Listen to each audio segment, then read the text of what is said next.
All right. Let's dive into this all remote work thing. Tons of you requested this, and we got a whole bunch of stuff to go through. Yeah. We've got GitLab's approach, even their, what is it called? Their remote playbook. Yeah, the remote playbook. We'll get into that. It's a great resource. But I guess first things first, how does a company even work when everyone's remote? Yeah. Like no offices, no no water cooler. no water cooler, just digital. Yeah. Does it actually work? Well, it's interesting, right? Because GitLab, they're not just making it work. I mean, they're killing it. Right.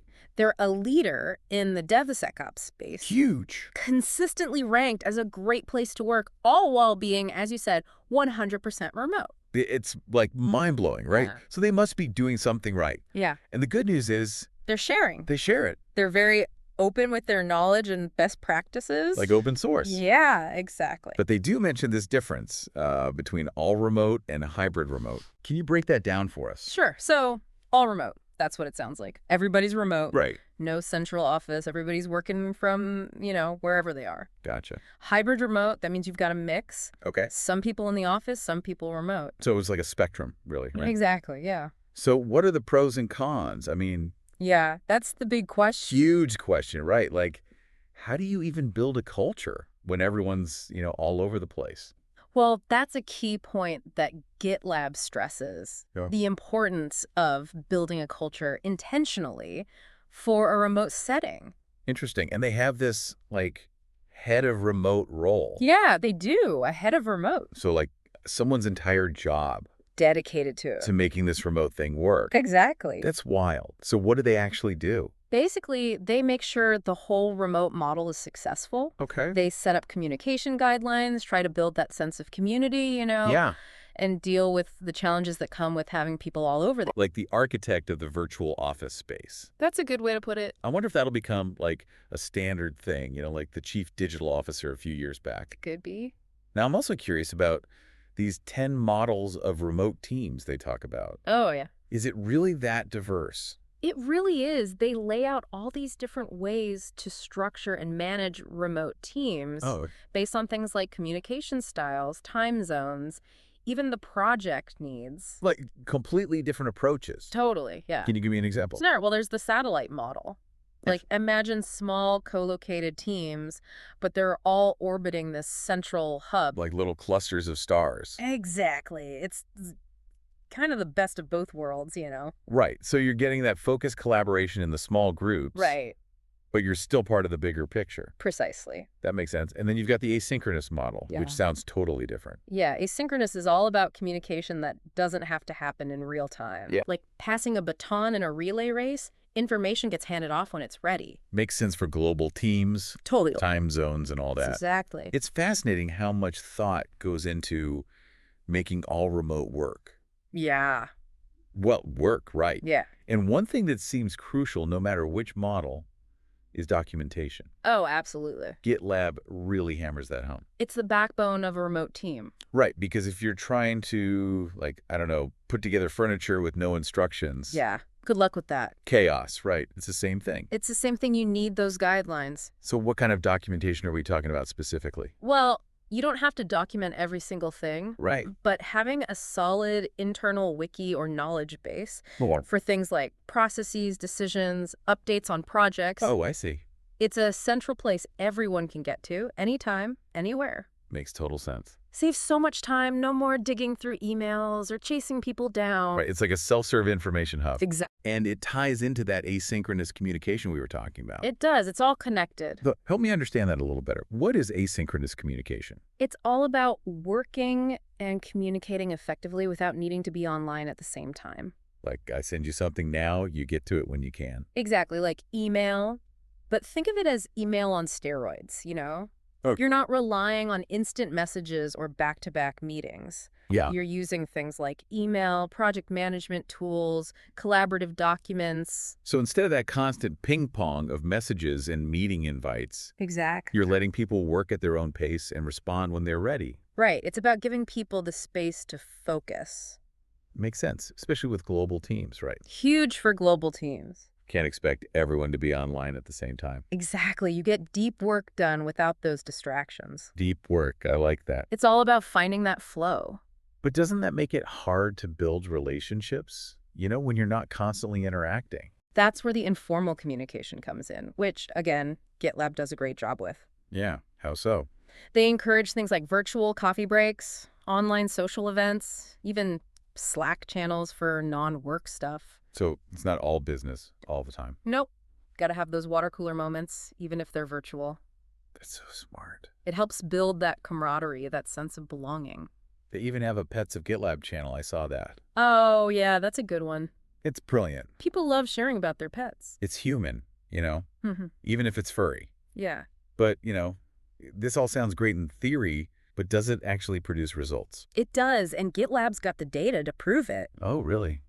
Tell me more. Their remote work case studies section, it's really impressive. Okay, what kind of results are we talking about? Well, for starters, they have a 100% on-time project delivery rate. 100%. That's unheard of. It is, especially in traditional work environments. How do they pull that off? Well, a few things. Remember all that documentation we talked about? Hmm.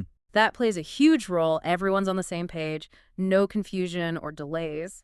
So no more digging through emails for info. Nope. Everyone knows where to find what they need when they need it. And they talk about this zero context switching thing. Oh, yeah, that's key. What is that exactly? It's about minimizing distractions, letting people focus on one task at a time. So you're not constantly jumping between projects. Exactly. It leads to better productivity, faster turnaround times. Makes sense. Focus is key. It is. And then there's the individual ownership aspect. You mean like taking responsibility? Exactly. GitLab really empowers their employees to own their work. So less micromanaging, more trust. Yeah. And it's clearly working for them. And they highlight another company, Hotjar, right? Yes. Hotjar's another great example. Fully remote too, if I remember correctly. That's right. Fully remote. And they managed to get a 50% faster deployment rate using GitLab. Wow, 50% faster. That's huge. How do they do it?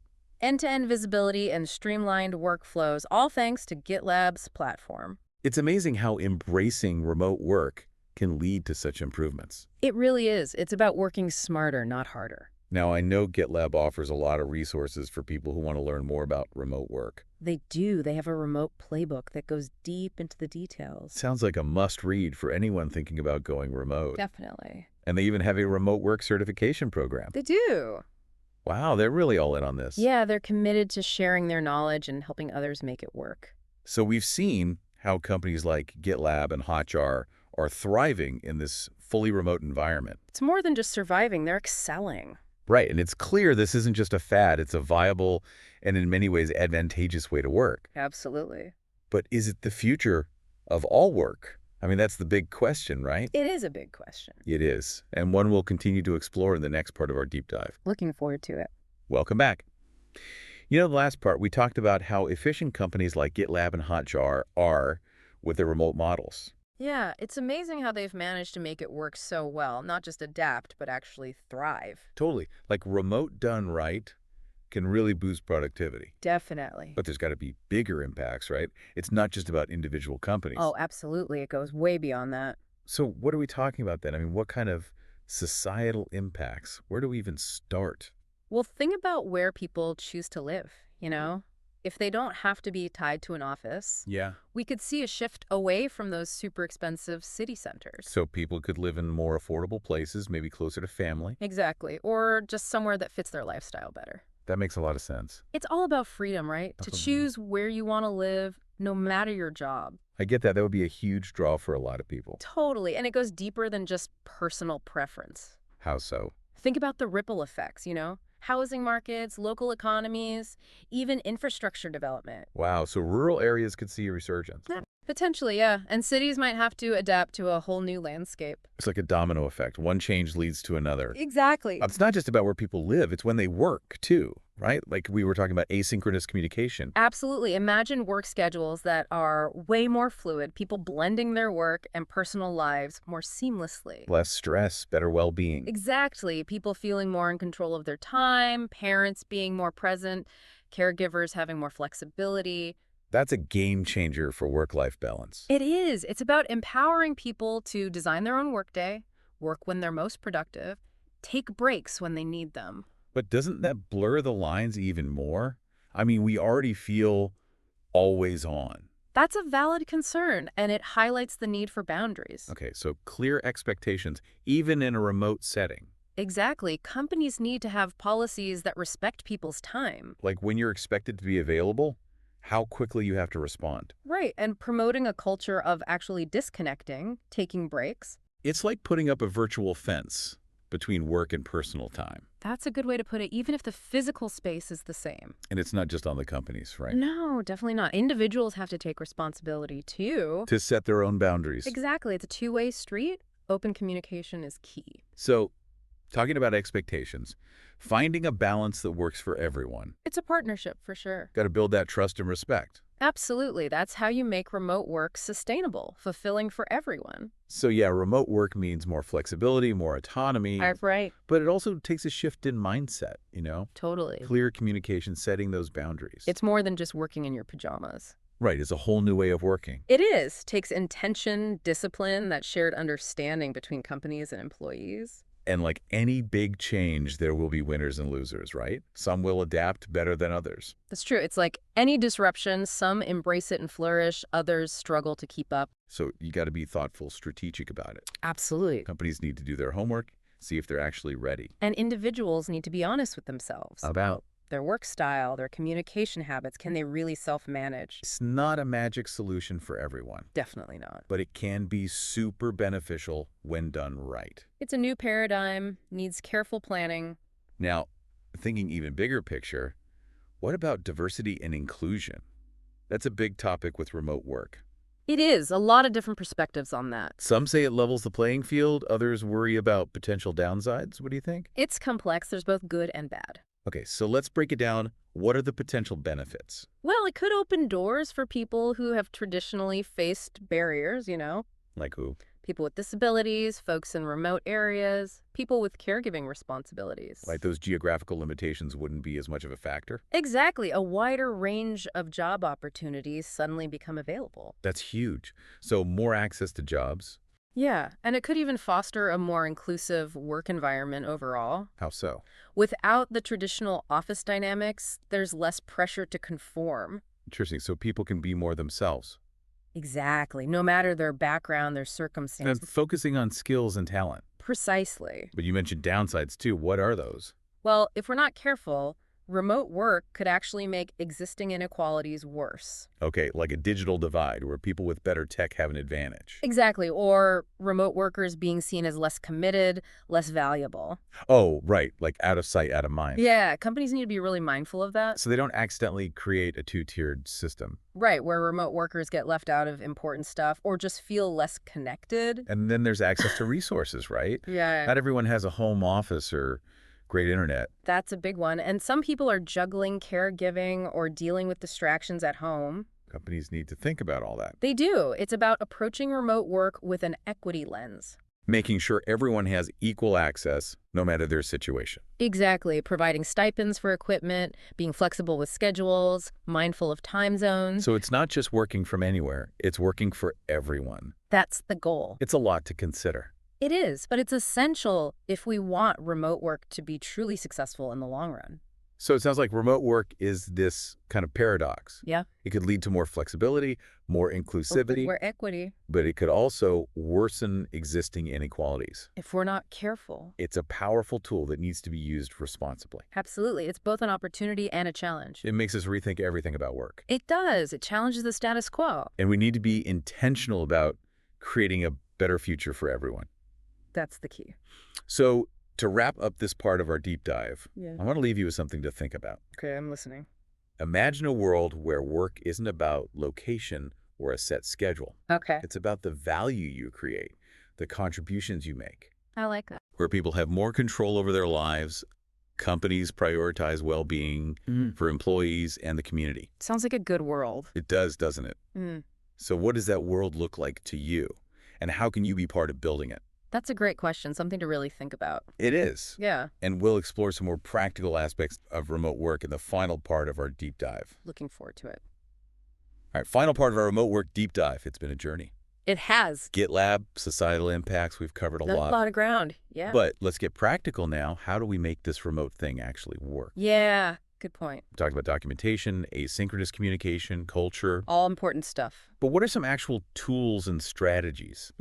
Stuff people can use. Let's get tactical. I like it. So documentation, where do you even begin? What tools are out there? Oh, there's tons. Really depends on your needs and budget. Okay. But some popular ones are Notion, Coda. I've heard of those. Even a well-organized Google Drive can do the trick. The key is something easy to use, everyone can access it, good for collaboration. So it's not just dumping information in there, it's a system. Exactly. It got to be organized, searchable, always updating. A living library of knowledge. That's a good way to put it. And people can find what they need. No more email chains. Exactly. Self-sufficiency is key. Which brings us to asynchronous communication. Any practical tips for that? Well, set clear guidelines, about channels, response times. Like when to call versus email. Exactly. And be mindful of time zones. Don't message people at crazy hours unless it's urgent. Boundaries are important. Really important. And then there's the social aspect. Gotta keep that going. Yeah. How do you have those water cooler moments remotely? Technology helps. Slack, Teams, even virtual reality stuff. Oh, wow. Have channels for non-work chats, virtual coffee breaks, even team lunches on video. Got to be intentional about connecting, even through a screen. It makes a difference. And let's not forget about, taking care of yourself. Oh, yeah. Well-being is huge. It's easy to get sucked into work when you're remote. It is. Got to set boundaries, take breaks, exercise, eat well, all that. Have a separate workspace. That helps too. Huge. Create a sustainable routine, Good for you and for work. And this is where leadership comes in, right? Totally. Leaders need to set the tone. Model those healthy habits. Yeah, open communication, build that sense of community, even remotely. Be present, support. Even through a screen. It's a new kind of leadership. It is, and building a remote culture is ongoing, right? It is. Always adapting, getting feedback, trying new things. It's a journey, not a destination. Well said. So as we wrap up this whole deep dive, I want to leave you with one final thought. Okay, shoot. The future of work, it's not set in stone. We're creating it. Every day. With every decision, every policy, every interaction. That's powerful. And whether you're remote already, a company leader, or just curious about this stuff, you're part of it. We are. So let's be mindful. Let's make good choices. Let's build a future of work that's good for everyone. Flexible, inclusive, equitable. Fulfilling. That's the dream. It is. And that concludes our deep dive into all remote work. Hope you learned something. We did too. Thanks for listening, everyone. The future of work is in your hands.